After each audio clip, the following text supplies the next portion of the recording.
আজকে এটি একটি আমাদের জন্য একটি বিশেষ মুহূর্ত এবং একটি স্মরণীয় দিন। একই সাথে এটি খুবই গুরুত্বপূর্ণ একটা দিন এই জন্যই যে কাজী আসাদ ভাই দীর্ঘ সময় ধরে তিনি বাংলাদেশ জাতীয়তাবাদী ছাত্রদলকে প্রতিনিধিত্ব করেছেন এবং বাংলাদেশ জাতীয়তাবাদী ছাত্রদলের প্রথম আহ্বায়ক হিসেবে তিনি দায়িত্ব পালন করেছেন। বাংলাদেশ জাতীয়তাবাদী ছাত্রদল যে সংকট, যে সম্ভাবনা, যে গভীর ষড়যন্ত্রের মধ্যে দিয়ে এত বড় সংগঠন হিসাবে গড়ে উঠেছেন, সেই জায়গা থেকে আমরা মনে করি যে কাজী আসাদুজ্জামান ভাইয়ের যে অবদান সেটি বাংলাদেশ জাতীয়তাবাদী ছাত্রদলের লক্ষ লক্ষ নেতাকর্মী আগামী হাজার বছর ধরে এটি গভীরভাবে স্মরণ রাখবে। আমরা আজকের আয়োজন থেকে যেটি মনে করি সেটি হচ্ছে একদম সৃষ্টির পর থেকে বাংলাদেশ জাতীয়তাবাদী ছাত্রদলের আপনারা খেয়াল করে দেখবেন যে এই সংগঠনটি বাংলাদেশি জাতীয়তাবাদ এবং বাংলাদেশি মানুষের স্বার্থকে প্রাধান্য রেখে, বিশেষ করে বাংলাদেশের সাধারণ শিক্ষার্থীদের স্বার্থকে প্রাধান্য রেখে নিরলসভাবে কাজ করছে। গত 17 বছর ধরে যদি আপনারা বাংলাদেশের আন্দোলন সংগ্রামের দিকে যদি গভীরভাবে তাকিয়ে দেখুন, তাহলে বাংলাদেশের একমাত্র ছাত্র সংগঠন যে বাংলাদেশ জাতীয়তাবাদী ছাত্রদলের প্রতিটি নেতাকর্মী প্রকাশ্যে গণতান্ত্রিক আন্দোলন করেছে এবং কাজী আসাদুজ্জামান ভাইয়ের হাতে করা সংগঠন বাংলাদেশ জাতীয়তাবাদী ছাত্রদল এই জুলাই এবং আগস্টে আন্দোলন সংগ্রাম করতে গিয়ে 142 জন নেতাকর্মী শুধু জুলাই আগস্টে শহীদ হয়েছেন এবং গত 17 বছর ধরে খুনি হাসিনা যে নিষ্ঠুর নির্যাতন চালিয়েছে তার সব থেকে ভিকটিম ছাত্র সংগঠন আমার বাংলাদেশ জাতীয়তাবাদী ছাত্রদল। আমার মনে হচ্ছে যে পৃথিবীর অন্য কোনো ছাত্র সংগঠনকে এত নির্যাতিত হতে হয়নি যেরকম হতে হয়েছে বাংলাদেশ জাতীয়তাবাদী ছাত্রদলকে। সুতরাং আমরা যেটি মনে করি সেটি হচ্ছে কাজী আসাদুজ্জামান ভাই আমাদেরকে সেভাবে গড়ে তুলেছেন, উনি যেভাবে স্বপ্ন দেখেছেন যে ছাত্রদলকে যে কিভাবে তৈরি করতে হবে, যে যত সংকট থাকুক, যত সংগ্রাম থাকুক, যত ষড়যন্ত্রই হোক না কেন আমাদেরকে সামনে এগিয়ে যেতে হবে দেশের জন্য, দেশের মানুষের জন্য এবং বাংলাদেশের সাধারণ শিক্ষার্থীদের স্বার্থকে প্রাধান্য রেখে যে আন্দোলন সংগ্রাম করতে হয় সেটি তিনি আমাদেরকে শিখিয়ে গিয়েছেন। সুতরাং আমরা মনে করি এখনো বাংলাদেশ জাতীয়তাবাদী ছাত্রদলের বিপক্ষে এখনো কিন্তু সেই ষড়যন্ত্র কিন্তু চলমান রয়েছে। আপনারা দেখেছেন যে গত 2 সপ্তাহ আগে ঢাকা বিশ্ববিদ্যালয়ের বহুল আলোচিত, বহু কাঙ্ক্ষিত যে ডাকসু নির্বাচন অনুষ্ঠিত হয়েছে, সেটি নির্বাচন অনুষ্ঠানের দিন থেকে কিরকম ভাবে বিতর্কিত হয়েছে সেটা আমরা গণমাধ্যমে দেখেছি। আপনারা দেখেছেন যে বাংলাদেশ জাতীয়তাবাদী ছাত্রদল মনোনীত যিনি ভিপি প্রার্থী ছিলেন জনাব আবেদুল ইসলামকে একটি ভোট কেন্দ্রে তিনি প্রবেশ করেছেন, কিন্তু গণমাধ্যম এবং ষড়যন্ত্রকারীরা গণমাধ্যমে প্রকাশ করেছে যে জনাব আবেদুল ইসলাম নিয়ম ভঙ্গ করে তিনি ভোট কেন্দ্রে প্রবেশ করেছেন এবং তিনি যে নিয়ম ভঙ্গ করেছেন এরকম কথা নির্বাচন কমিশন গণমাধ্যমে তিনি এই বক্তব্য দিয়েছেন।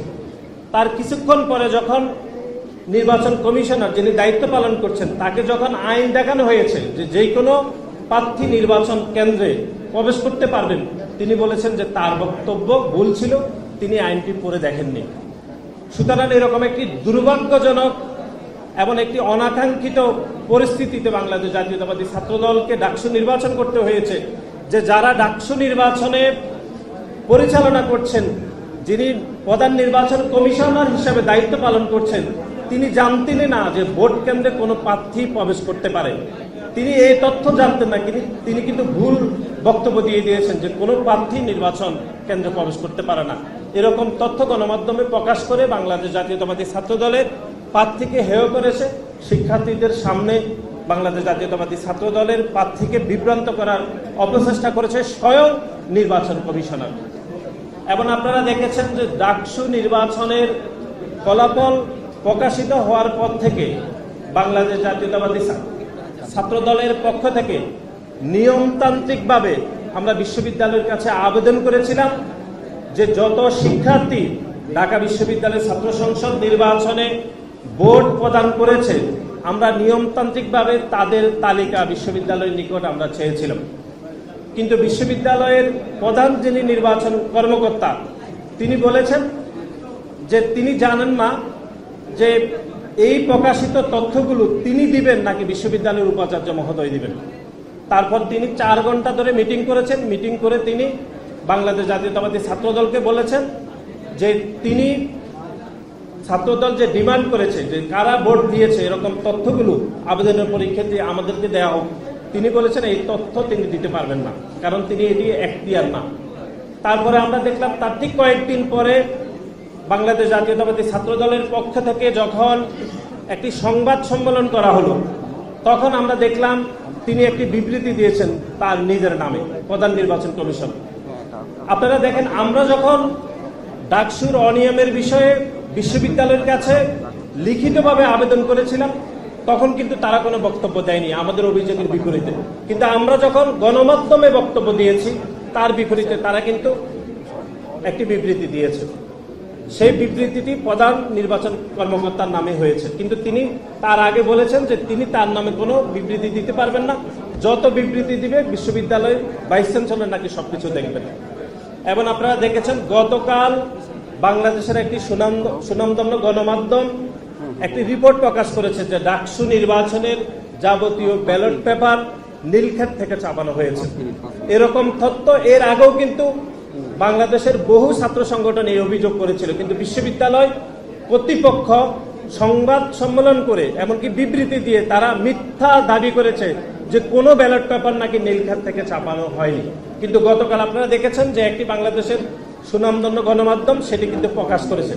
তারপর তারা বলল এই বিষয়ে যাচাই বাছাই করা হবে, তারপর তদন্ত করে তারপর রিপোর্ট প্রকাশ করা হবে। কিন্তু তার পূর্বে তারা যে বিবৃতি দিয়েছে সেখানে তারা বলেছে এরকম দাবি ভিত্তিহীন, এরকম দাবির পক্ষে কোনো তথ্য প্রমাণ নাকি কোনো ছাত্র সংগঠন দিতে পারেনি।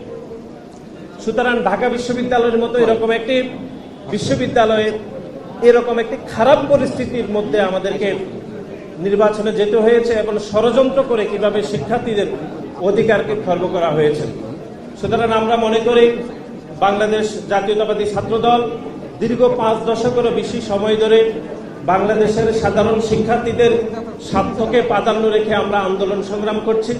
আমাদের এই আন্দোলন সংগ্রাম ভবিষ্যতে আমরা চলমান রাখব। যে আন্দোলন সংগ্রাম আমাদেরকে শিখিয়ে গিয়েছেন কাজী আসাদুজ্জামান ভাই, আমরা সেই আন্দোলন সংগ্রাম করব শিক্ষার্থীদের জন্য, দেশের মানুষের জন্য, এদেশের মানুষের ভোটাধিকারের জন্য, এদেশের মানুষের মত প্রকাশের জন্য। এবং সেই আন্দোলন সংগ্রাম আমরা করব একদম প্রকাশ্যে গণতান্ত্রিকভাবে। সেই আন্দোলন সংগ্রামে আপনাদের সকলকে আমাদের পাশে থাকার উদাত্ত আহ্বান জানিয়ে আমি এখানে শেষ করছি। এবং বিশেষ করে কাজী আসাদুজ্জামান ভাইয়ের আমি আত্মার মাগফিরাত কামনা করি, আল্লাহ যেন ওনাকে ব্যস্ত নসিব করেন এবং ওনার পরিবারের পাশে সবসময় বাংলাদেশ জাতীয়তাবাদী ছাত্রদল পরিবার থাকবে। এবং আমরা ওনাকে যতদিন বাংলাদেশ জাতীয়তাবাদী ছাত্রদল থাকবে ততদিন আমরা ওনাকে গভীরভাবে মনে রাখবো ইনশাল্লাহ। আপনাদের সকলকে ধন্যবাদ।